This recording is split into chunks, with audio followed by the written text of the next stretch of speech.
बनते बिगड़ते रिश्ते। रमेश की मदद आखिर किसने की?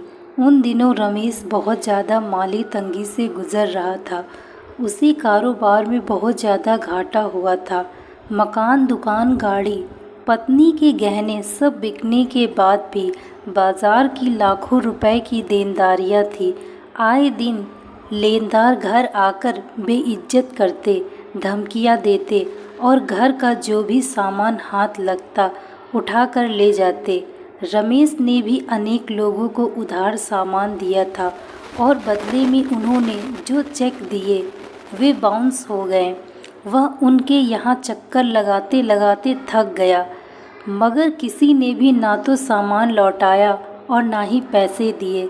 थक हार कर रमेश ने उन लोगों पर केस कर दिए, मगर केस कछुए की चाल से चलते रहे और उसकी हालत बद से बदतर होती चली गई। जब 2 वक्त की रोटी जुटाना भी मुश्किल हो गया तो रमेश को अपने पुराने दोस्तों की याद आई। बच्चों की गुल्लक तोड़कर किराए का इंतज़ाम किया। कुछ पैसे पत्नी कहीं से ले आई और वह अपने शहर की ओर चल दिया। पृथ्वी रमेश का सबसे अच्छा दोस्त था। रमेश को पूरी उम्मीद थी कि वह उसकी मदद ज़रूर करेगा। अपने शहर बीकानेर आकर रमेश सीधा अपनी मौसी के घर चला गया। वहाँ से नहा धोकर वह खाना खाकर वह पृथ्वी के घर की ओर चल दिया। शनिवार का दिन था। रमेश को पृथ्वी के घर पर मिलने की पूरी उम्मीद थी। वह मिला भी और इतना खुश हुआ जैसे न जाने कितने सालों बाद मिले हों। इसके बाद वे पूरे दिन साथ रहें। रमेश पृथ्वी से पैसे के बारे में बात करना चाहता था, मगर झिझक की वजह से कह नहीं पा रहा था। वे एक रेस्टोरेंट में बैठ गए। रमेश ने हिम्मत जुटाई और बोला, यार पृथ्वी, एक बात कहनी थी। हाँ हाँ बोलना, पृथ्वी ने कहा। इसके बाद रमेश ने उसे अपनी सारी कहानी सुनाई। पृथ्वी गंभीर हो गया और बोला, तेरी हालत तो खराब ही है, तू बता मुझसे क्या चाहता है। यार वैसे तो मुझे लाखों रुपए की ज़रूरत है, मगर तू भी सरकारी नौकरी करता है, इसलिए फ़िलहाल अगर तू मुझे 3,000 रुपये भी उधार दे देगा तो मैं घर में राशन डलवा लूँगा। कोई बात नहीं, सुबह ले लेना। तो फिर मैं कितने बजे फ़ोन करूँ? तू मत करना, मैं खुद ही कर लूँगा। रमेश के सिर से एक बड़ा बोझ सा उतर गया था। उसने चैन की सांस ली। इसके बाद उन्होंने काफ़ी देर तक बातचीत की और बाद में वह रमेश को उसकी मौसी के घर तक अपनी मोटरसाइकिल पर छोड़ गया। रमेश ने पृथ्वी को बताया कि उसकी ट्रेन दोपहर 2 बजे जाएगी। उसने रमेश को भरोसा दिलाया कि वह सुबह की 3,000 रुपये पहुंचा देगा। रमेश ऐसी गहरी नींद सोया कि आंखें 9 बजे ही खुली। नहा धोकर तैयार होने तक 10:30 बज गए। पृथ्वी का फ़ोन अभी तक नहीं आया था। रमेश ने फ़ोन किया तो पृथ्वी का मोबाइल स्विच ऑफ ही मिला। रमेश की ट्रेन आई और उसकी आंखों के सामने से चली भी गई। उसका मन बुझ सा गया था। उसने कोशिश करना छोड़ दिया। उसकी सूरत ऐसी लग रही थी जैसे किसी ने गालों पर खूब चांटे मारे हों। उसकी आंखों में आंसू तो नहीं थे, मगर एक सनसनापन उनमें आकर जम सा गया था। वह काफ़ी देर तक प्लेटफॉर्म के एक बेंच पर बैठा रहा। अरे रमेश, तू रमेश ही है ना? रमेश ने आंखें उठाकर देखा। वह सत्यनारायण था, उसका एक पुराना दोस्त। वह एक गरीब घर से था और रमेश ने कभी भी उसे अहमियत नहीं दी थी।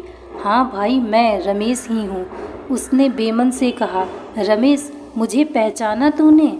मैं सत्यनारायण, तुम्हारा दोस्त सत्तू। क्या हाल चाल है सत्तू? रमेश थकी थकी सी आवाज़ में बोला। मैं तो ठीक हूँ, मगर तूने यह क्या हाल बना रखा है? दाढ़ी बड़ी हुई है और कितना दुबला हो गया है। चल बाहर चलकर चाय पीते हैं।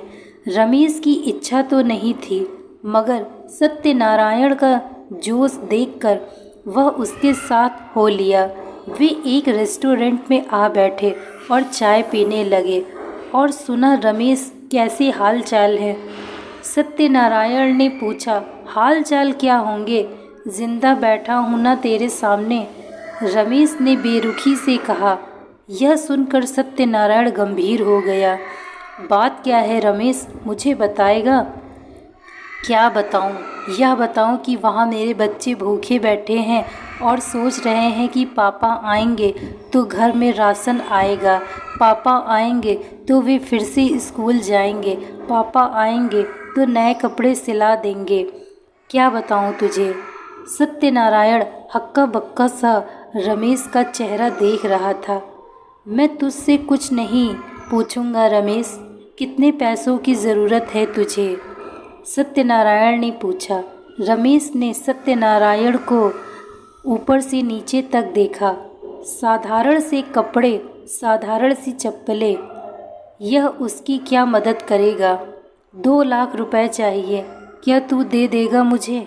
रमेश ने कहा। रमेश, मैंने अपना सारा पैसा कारोबार में लगा रखा है। अगर तू मुझे कुछ दिन पहले कहता तो मैं तुझे 2 लाख रुपए भी दे देता। यह बता कि फ़िलहाल तेरा कितने पैसों में काम चल जाएगा? सत्यनारायण ने पूछा। 3,000 रुपये में। तू 10 मिनट यहाँ बैठ, मैं अभी आया, कहकर सत्यनारायण वहाँ से चला गया। कि यकीन नहीं था कि सत्यनारायण लौट कर आएगा। अब तो लगता है कि चाय के पैसे भी मुझे ही देने पड़ेंगे। इसी उधेड़-बुन में 10 मिनट निकल गए। रमेश उठ ही रहा था कि उसने सत्यनारायण को आते देखा। सत्यनारायण की सांसें तेज चल रही थी। बैठते ही उसने जेब में हाथ डाला और 50 के नोटों की एक गड्डी रमेश के सामने रख दी। यह ले पैसे। रमेश को यकीन नहीं आ रहा था, मगर मुझे तो सिर्फ 3,000, रमेश मुश्किल से बोला। रख ले, तेरे काम आएंगे। सत्तू, मैं तेरा एहसान कभी नहीं भूलूंगा। क्या बकवास कर रहा है? दोस्ती में कोई एहसान नहीं होता है। लेकिन मैं ये पैसे तुझे 3 से 4 महीने से पहले नहीं लौटा पाऊंगा। जब तेरे पास हों तब लौटा देना, मैं कभी मांगूंगा भी नहीं। तुझ पर मुझे भरोसा है, सत्यनारायण ने कहा। तो रमेश कुछ बोल नहीं पाया। अब मैं निकलता हूँ, चाय के पैसे देकर जा रहा हूँ। तुझे 5 बजे वाली ट्रेन मिल जाएगी। तू भी निकल, बच्चे तेरा इंतज़ार कर रहे होंगे। सत्यनारायण चला गया। रमेश उसे दूर तक जाते देखता रहा। इस वक्त ये 5,000 रुपये उसके लिए लाखों रुपए के बराबर थे। वह जिस इंसान को हमेशा छोटा समझता रहा, आज वही उसके काम आया। रमेश वापस अपने घर लौट गया। 2 से 3 महीने का तो इंतज़ाम हो गया था। इसके बाद उसने फिर से काम की तलाश शुरू कर दी। एक दिन रमेश को कपड़े की दुकान पर सेल्समैन का काम मिल गया। तनख्वाह कम थी, मगर जीने के लिए काफ़ी थी। इसके बाद समय अचानक बदला। 3 मुकदमों का फैसला रमेश के हक में गया।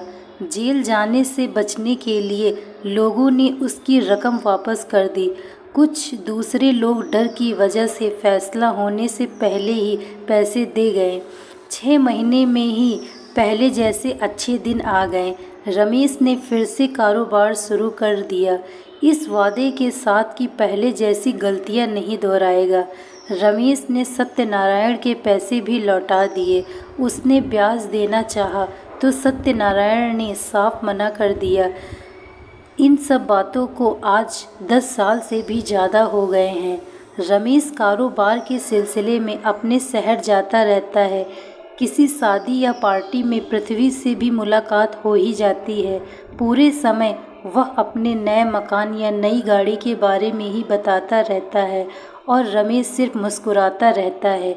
रमेश का पूरा समय तो अब सिर्फ सत्यनारायण के साथ ही गुजरता है।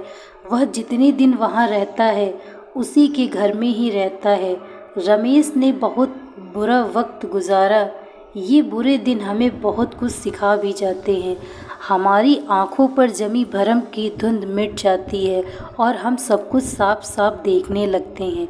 दोस्तों, मैं आशा करती हूँ आपको यह कहानी अच्छी लगी होगी। यदि कहानी अच्छी लगी हो तो वीडियो को लाइक तथा चैनल को सब्सक्राइब अवश्य करें। Thank you so much watching this video. Like, share and subscribe.